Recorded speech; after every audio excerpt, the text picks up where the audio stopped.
Tess. Welcome back to my channel. Welcome back to the Couch Chronicles.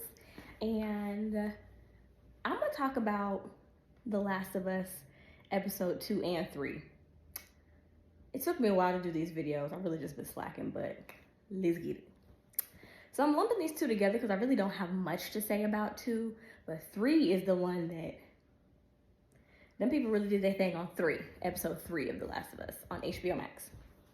So in episode 2, Tess, Joel, Ellie?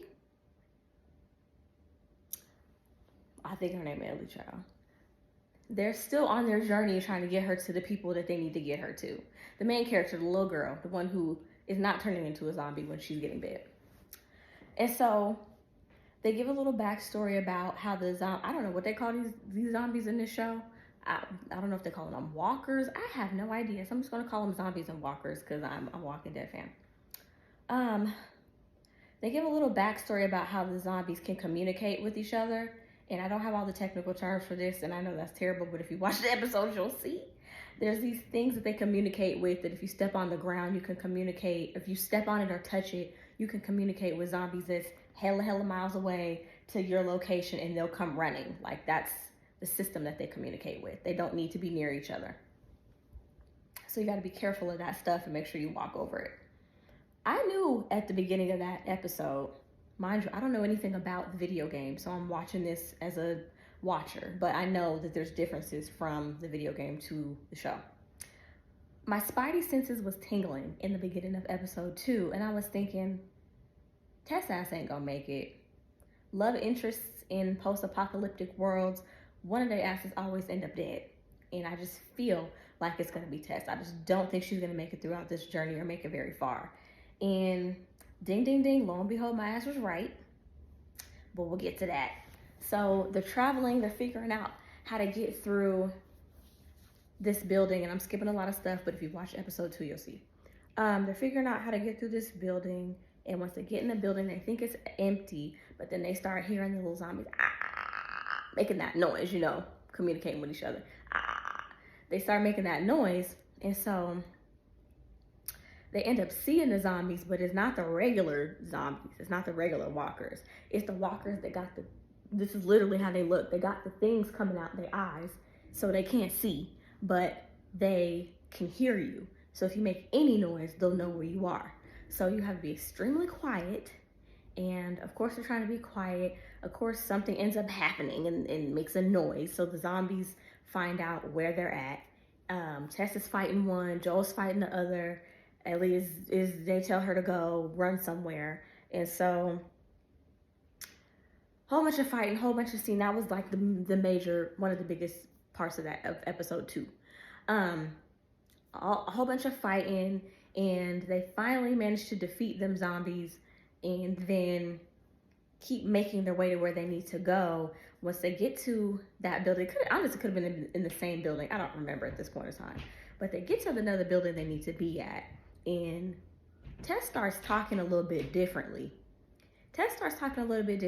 And Joel is looking at her like, what's going on? And Ellie was like, oh my gosh, she was bit.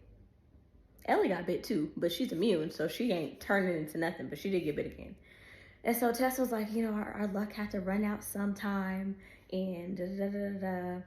And so Joel's distraught because that's his lady, but you know, they make it to where they need to be. They're looking for some kind of map or some kind of something to show where the people they were looking for might have went, because those were the people they were supposed to find for Ellie. And so she's mad, and they step on the little stuff that sends the communication to the zombies way over wherever. So they start rushing and running to the building, and they can hear them coming. Since Tess was bit, she was like, I'm not going out like this. She asked Joel to do right by her, make right everything that they did wrong. And she starts she knocks over something. I don't know if that was some oil or what. And she's going to set the place on fire. She begs Joel and them to get up out of there because Joel, of course, wasn't trying to leave. It was hard. But he took Ellie and left. And once the zombies came in, she was still flicking the lighter, trying to get the lighter to ignite so she can drop it so it can blow the whole shit up. little zombie thing come up to her face, one of the regular zombies, and what is that shit called? I should have looked at this again before I made this video. The stuff that they communicate with started coming out the man's mouth, and he started like kissing her, and it was going into her mouth. She's just sitting there looking like they're not trying to like eat her because she's clearly bit, so she's clearly turning into one of them. But he starts, putting that shit down her mouth. And so she finally gets the lighter to ignite, boom, blows the whole thing up. Ellie and Joel are able to keep going. But that was hard for them. That's really all I have to say about episode 2. It was cool. It was a shorter episode. And when it ended, I was like, oh shit, this is over? Okay, boom. Episode 3. This was the motherfucking episode. When I tell you I was in my feelings the whole time, I choked up, I teared up. They had my guy, Ron Swanson, and I'm calling him Ron Swanson, but that's not his name. That's not that actor's name. But the man who plays Ron Swanson in Parks and Rec, if you know, you know. If you're a Parks and Rec fan, you know. And I'm a Parks and Rec fan, and Ron Swanson was my favorite character on the show. So I'm going to refer to him as Ron Swanson when I'm talking about this. But in the show, I think his name was Bill. And fast forward to his partner's name was Frank. So we go to Bill's story, aka Ron Swanson, aka whatever that man's name is in real life, because I can't remember it right now. We go to his story in episode 3. That's all the episode 3 is about, really, is his story. And then it ties in, of course, Joel, Ellie, whatever. But we go to episode 3, and it's about when the apocalypse first started. When everything first started, where Bill was, what he was doing. He's a survivalist. Making sure I say that right. He's a survivalist. So he was prepared for all this shit. He was prepared for the end of the world. So when they was rounding everybody up and just killing people, because it's better to have people who are dead than people who are turned into these walkers, Bill was prepared for this shit. He had a basement below the basement, a bunker below the basement. So he had everything he needed. So once they evacuated his town, they didn't find him, they evacuated his town. He went into survival mode. He built his home up. He built up the security system around his home. He went and found a generator. He went and found everything he needed to really just survive on his own, in his house. Everything. So he set out traps around his house because, eventually walkers are going to come your way. People are going to come your way. Like, the biggest thing to fear in a post-apocalyptic world are the people. It's never really the zombies, it's the people. The people start acting crazy. So he's building up his home and whatever, and then I'm really going to skip to this episode, but I'm trying to get some details too. One day outside his home, one of his traps go off. There's a man in the trap. He's telling the man's name is Frank. Frank is telling him, I haven't eaten in 2 days. I was traveling with 10 people and they're all dead. I'm the only one, and I'm heading to whatever. And, begged him if he could just spare some food or whatever. And, Bill wasn't having that shit. He was about ready to blast his ass. But, a little bit of humanity came over him. He tested him, seen he wasn't infected, and ended up letting him come up out the hole and coming into his house. I didn't know what was going to happen with that at first because Frank was acting weird as fuck in the house. Like, he was acting weird, and I caught a moment where Bill was slipping at the piano scene. And I was like, Bill, you better not have your back to that man and you don't know him and he's in your house asking you questions, being weird and shit, trying to make it seem like he's not trying to go. But Frank tried to play the piano, and then Bill came along to show him how to really play it and really play that song. And that's when they had their moment. So Frank turned into Bill's man's, honey. That's his man. They had that connection, that love connection, and that was his man. And Bill and Frank ended up living a long life together. They're in a relationship. So then the story just shows Bill and Frank's relationship from the moment they met to how Tess and Joel intersect into that, because Frank was a more social person. Bill was the survivalist who didn't care about talking to nobody, didn't need to, didn't want to. But Frank ended up finding Joel and Tess over the radio and invited them to the house. Bill was heated about that because why are you inviting random strangers to the house? You don't know how that shit can go. And I felt him on that. But that's how Bill and Tess intersected with Joel and Frank. So they ended up trading things and, you know, having a good little relationship of sorts. They were trading strawberries for, I think Frank said he gave them a gun and they gave him some seeds to plant some strawberries because Bill was growing his own garden. He was growing his food, honey. He was growing carrots. He was growing stuff. Like, he was cooking full-fledged meals throughout the apocalypse. Like, he was living very well. So fast forward to, you know, when Joel and Tess meet with Bill and Frank, and they're all sitting down having a meal or whatever. And so at the end of that meal, you know, Joel was uncomfortable because Bill over here with the gun on the table pointing at him this whole time. But he's like, I understand, because I would be mad if she did some shit like this too. At the end of that, he was like, look, I want to give you this tip. You're gonna have problems while you're here. Eventually the raiders are gonna come. They're gonna try to take what you have. They'll come in the swift of the night. They'll come, you know, with a lot of people. He gives them a real earnest, honest warning about what the fuck is going on in the real, because they're very secluded in whatever little town that they're in. They don't really know what's going on out there. And so Bill is like, thank you, but we got it. I was like, okay, Bill, he really need to heed his warning, but okay, whatever. Then we fast forward to one night, the raiders came. But I got Bill meant what he said when he said they got it. Bill had that shit so set up.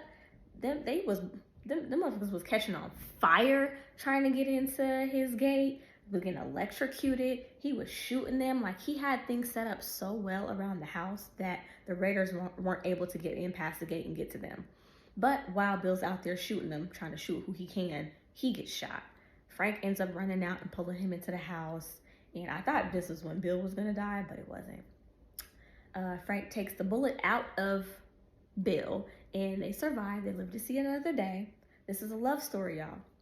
And so when Bill comes to, he's telling Frank about how he's never been scared in this apocalypse, but now he's been scared because now you have somebody you love, and now you have to worry about protecting them and losing them. And so it just keeps showing their life and their love story and how they survived with it just being them two. And it, you know, it skips every however many couple years. So you start back in 03. I think it was 03 when everything happens. And mind you, currently we're in 2023 as the story is going. So we go from 03 up until 2023. So you literally see them age and get older. And by the time you get to 2022, 2023, they're both old men. Frank ends up getting really sick and he's in a wheelchair. Bill, he still manages to move around and function, but Frank is really sick. It's really hard. He has to take a lot of pills. I don't know what I don't know what he had going on. I don't know what kind of disease he had. I don't know if it was, I don't know. But it was just wearing down on him, and he just was feeling like he can't keep going on. Like, he's old. They're old as hell now, because we're from 03 to 2023. They were already older men when this was happening. And he just wants to go peacefully. So he asks Bill to honor him in doing that and have them get married. They got married on his last day. He said, this is going to be my last day. Let's get married. Let's have a nice dinner. I want you to crush up all these sleeping pills and put them in the wine. I'm going to drink them, and that's going to be that. So you're really going through the emotions and the emotional turmoil that Bill is going through with his partner asking him to do that and him obliging to it, and what that last day together is going to look like. When I tell you, I don't think I'm even describing this episode as well as it needs to. It was so emotional. It was so good. So they sit at the table, they have their dinner, and he crushes up the pills or whatever in front of Frank, puts it in his wine. Frank throws back the wine, and Bill has a glass of wine too. Frank know his man. He's been with his man for a long ass time, 20 years now. Frank know his man. Frank was like, you put pills in the bottle of wine already, didn't you? And Bill was like, yes. I'm an old man. I lived a good life. I met you out of this craziness that's happening in the world. I met you, and I'm old. There's nothing else that I need to do. We're gonna go together. So they both done took a massive amount of medication that's gonna take them out, and they go to the room. they want to lay down and go to the room and lock the door. And we fast forward to Joel and Ellie. Joel and Ellie end up at the house because they're trying to get to where they need to go still. Joel gets to the house. Mind you, he hasn't had contact with them in a little while, so he doesn't know what's happened. They get there, they still see the old ass dinner on the table. It's been a while now. The food's molded, it's dusty, it's been a while. And he's trying to figure out where Bill and Frank are. There's a letter on the table with a car key left for Joel. He tries to get in the room, but the room door is locked. He can't get in. Ellie starts reading the letter, and when Joel comes back around the corner, she was like, "This was for you." So he has Ellie read him the letter out loud. And it's basically Bill's suicide note saying, "What happened? Don't come in the room. We opened the door so it wouldn't make the house smell. But basically, I never really liked you, but I respected you, and I'm leaving everything in the house to you." Joel was a survivalist, so he had his shit stacked. Guns, ammo, food, drink, water, clothes, everything you needed. A car batteries, everything you needed. He had that. And so he left Joel everything and basically told him, like, "I'm not the kind of man that ever cared about anybody in the world, but when you find somebody that you love, fight for that person and it's worth it." And he mentioned Tess in the letter, but Tess, her last day was in episode 2. So Joel is dealing with the emotions of him talking about that and mentioning Tess, and then the people that they cared about, Bill and Frank, are gone now. Tess is gone, and he still has to get this girl to whoever he needs to get her to, because she could potentially be a cure for all this shit that's going on. So he's going through them emotions, very, very emotional, very choked up.